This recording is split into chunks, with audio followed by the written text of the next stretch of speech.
welcome to my channel. Here is the rainbow tutorial here in Lisa, and thank you for telling your all wishes. I will try to understand you all well, and I will try my best to fulfill all your wishes. Let's begin. Using lasso, mark the all hair part you need. I already marked. Clicking on the brush, take the brush tool, and here is too many options.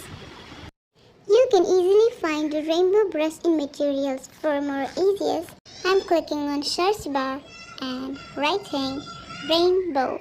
Here's the basic rainbow tool. Now I'm taking the white color, so it's beginning white. Take red color, and now here's the rainbow.